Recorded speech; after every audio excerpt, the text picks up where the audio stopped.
ॐ भूर्भुवः स्वः तत्सवितुर्वरेण्यं भर्गो देवस्य धीमहि धियो यो नः प्रचोदयात्।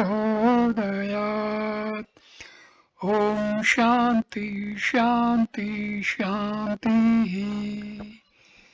नमस्ते मेरे प्यारे दोस्तों, ये वीडियो में भगवान आदि शंकराचार्य की प्रसिद्ध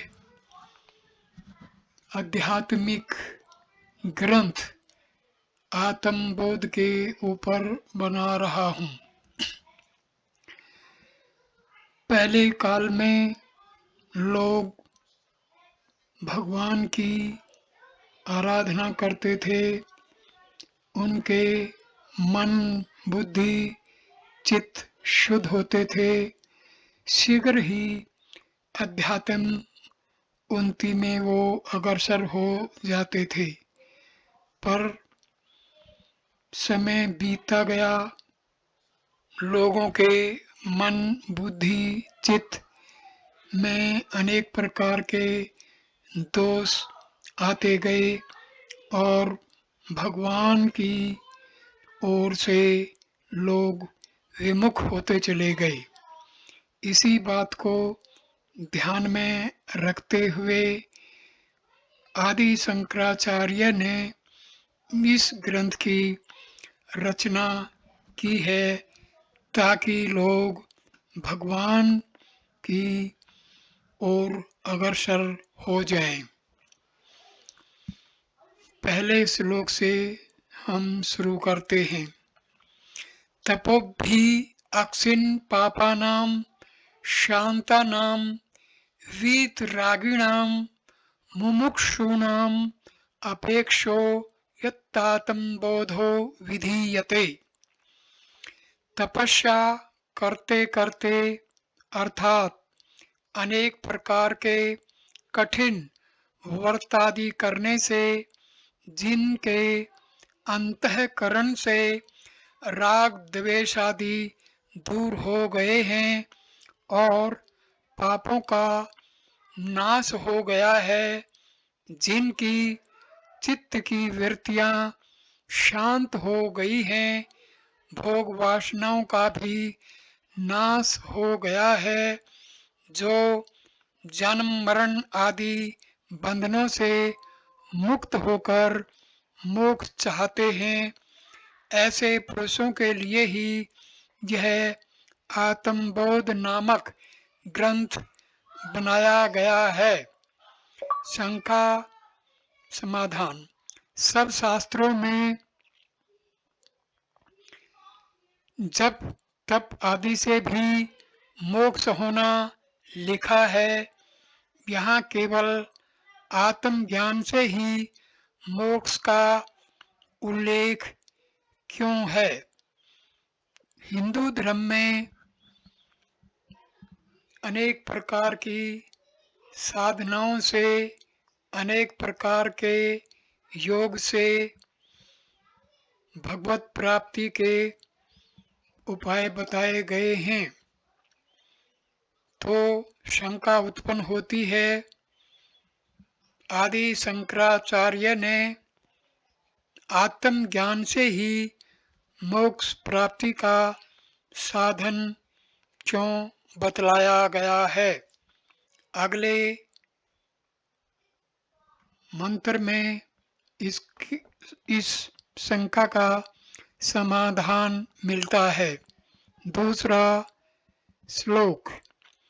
बोधो अन्य साधनभ्यो ही साक्षान्मोक्ष साधनम पाक्ष बहि वज्ञानम बिना मोक्षोन सिद्धयति। जो जप तप कर्म योगादि मोक्ष के साधन हैं, उसमें मोक्ष का मुख्य साधन रूप बोध अर्थात आत्म ज्ञान ही है। जैसे पाक बनाने में बर्तन लकड़ी, जल इत्यादि की आवश्यकता पड़ती है, किंतु पाक में मुख्य कारण अग्नि ही है और जो अन्य कारण हैं वे सहकारी कारण हैं। अतएव ज्ञान के बिना मोक्ष की प्राप्ति नहीं हो सकती। यहाँ श्रुति प्रमाण है, जैसे ज्ञानादेव तु केवल्यम ऋते ज्ञानान मुक्ति ही, अर्थात ज्ञान के बिना मुक्ति नहीं होती है और अन्य जो उपासना आदि कर्म हैं वे केवल अंतःकरण की शुद्धि के लिए हैं। जैसे स्मृति में लिखा है कि तमसा कलमशम हंति विद्यामृत मश्नुते, अर्थात तप से अंतःकरण का कलमश दूर होता है और विद्या से मोक्ष की प्राप्ति होती है। शंका: राजा विधे आदि तो श्रेष्ठ कर्मों से ही उच्च गति को प्राप्त हो गए, इसलिए श्रेष्ठ कर्म करने से जब अज्ञान का नाश हो जाता है तब स्वयं मुक्ति हो जाएगी। फिर ज्ञान से अज्ञान का नाश मानना निरर्थक है। इस शंका का समाधान तीसरे श्लोक में मिलता है। तीसरा श्लोक: अविरोधितया करम न विद्याम विनिर्वयेत् विद्या विद्याम निहितेव तेजस्ति संघवतः। कर्म और अविद्या परस्पर एक दूसरे के विरोधी नहीं हैं, इसलिए कर्म अविद्या को दूर करने में किसी तरह समर्थ नहीं है, किंतु अविद्या और अविद्या आपस में एक दूसरे विद्या और अविद्या आपस में एक दूसरे के विरोधी हैं। सूत्राम जब प्रकाश का उदय होता है तब अंधकार का नाश हो जाता है, उसी तरह विद्या अविद्या को दूर करने में समर्थ है। विद्या जैसे शुद्ध मुक्ति स्वरूप हूँ, यह शुद्ध ज्ञान मैं सुखी हूँ, मैं दुखी हूँ इत्यादि अविद्या को नष्ट कर देता है। चौथा श्लोक: प्रीछिन् इव्याज्ञानात्वेनाशेन केवलः स्वयं प्रकाशते हय्यात्मा मेघापायम शुभानिम। अखंड सूर्य मंडल मेघमाला अर्थात बादलों के समूह से आच्छादित हो जाता है, तब उसकी ज्योति जिस तरह जगह जगह बादलों के छिद्रों में से प्रकाशित होती है और जब धीरे धीरे हट जाता है तब सूर्य मंडल का पूर्ण प्रकाश हो जाता है, इसी तरह जीव इस अविद्या रूप देह में घिरा रहता है तब तक अखंड आत्म तत्व का ज्ञान नहीं होता और जब अविद्या दूर हो जाती है तब स्वयं ही प्रकाशवान ब्रह्म रूप प्रतीत होने लगता है। शंका: अज्ञान के नष्ट होने पर आत्मा का अद्वितीय होना सिद्ध नहीं होता, क्योंकि अज्ञान को नाश करने वाली वृत्ति का जब ज्ञान होगा तब द्वैत की सिद्धि होगी।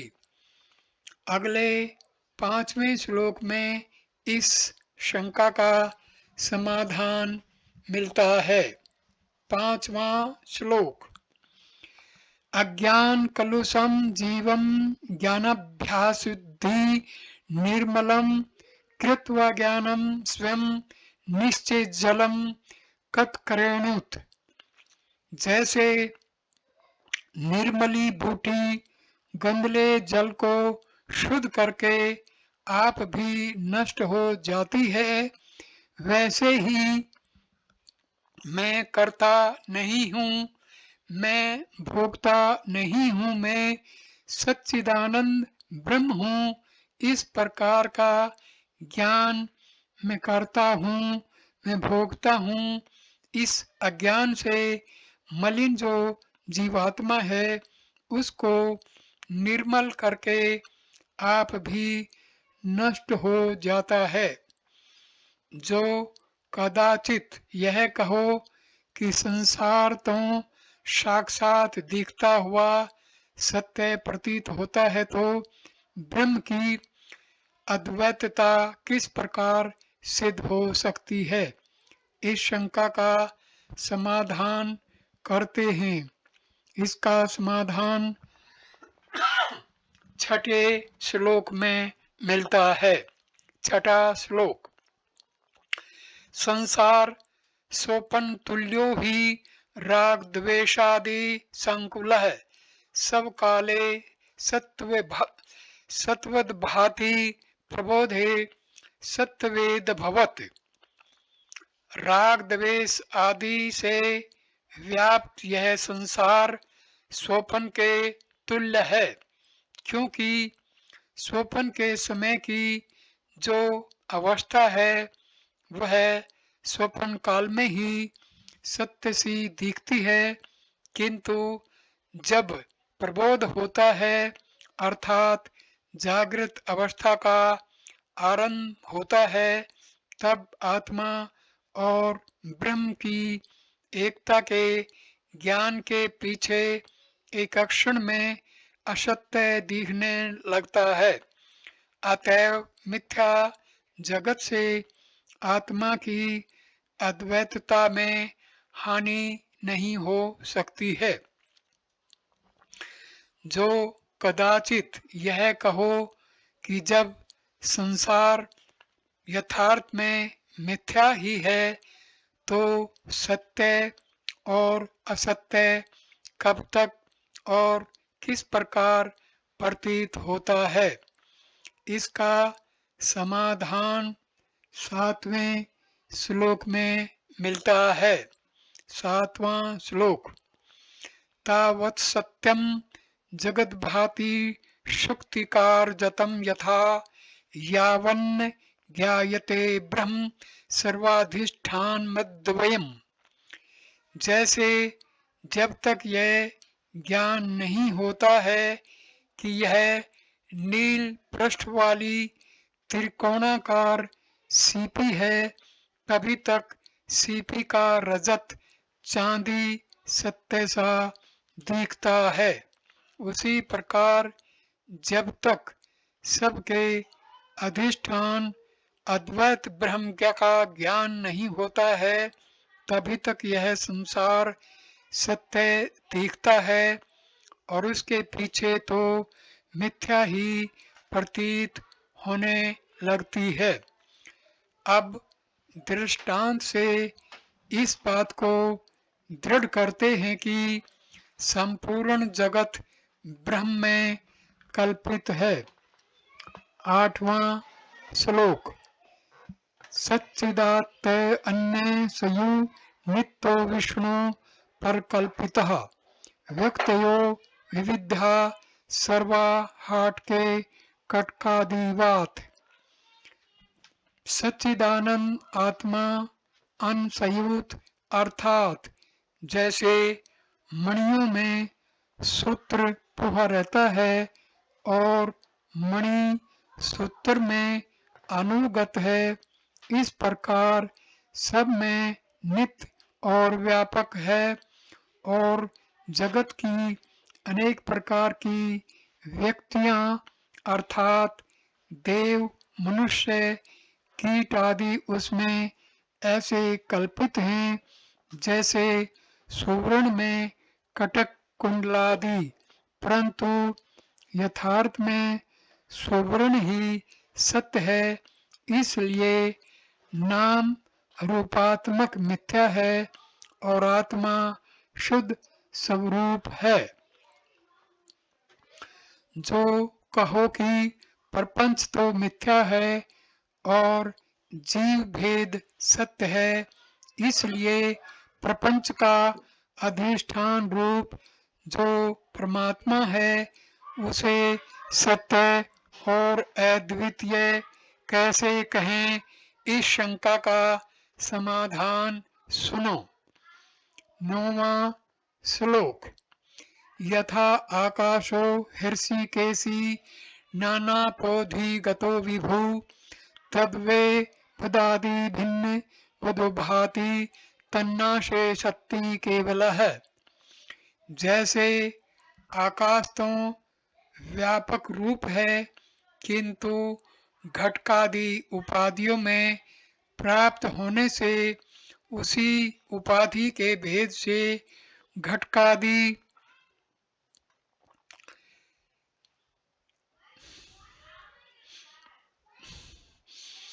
उपाधि भेद से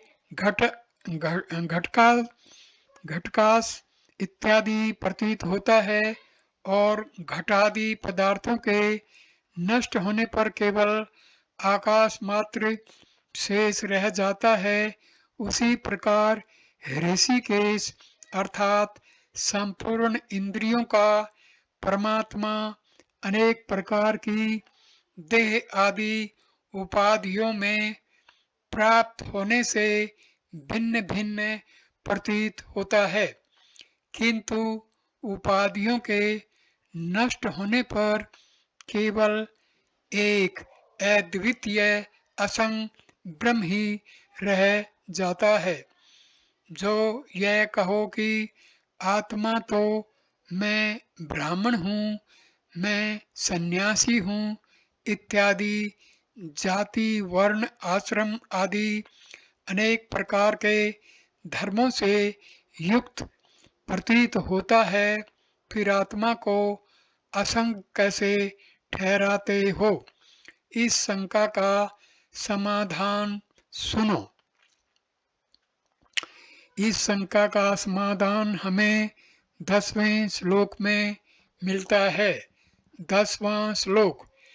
नानापाधिवशादेव जाति नाम आश्रमादय आत्मन्य आरोपितस्योय रसवर्णादि भेदवत। ऊपर कही हुई अनेक प्रकार की उपाधियों के वश से जाति नाम आश्रम आदिक आत्मा में रख लिए गए हैं, यथार्थ में नहीं है। जैसे जल में कड़वा मीठा कसैला रस घोल देने से उस जल का स्वाद वैसा ही लगने लगता है और नील पीत आदि रंग घोल देने से नीला पीला दिखने लगता है। सो यह बात केवल दूसरी वस्तु के मिला देने से होती है, परंतु जल में कोई विकार नहीं है। इसका गुण तो यथार्थ में श्वेत और मिष्ट है। उसी प्रकार अनेक उपाधिगत होने से आत्मा में भी अनेक जाति नाम और आश्रय आदि आरोपित कर लिए गए हैं। वास्तव में जैसे जल निर्मल और शुद्ध है, वैसे ही आत्मा भी शुद्ध और निर्मल है। इस वीडियो को मैं यहीं पर विराम देता हूँ।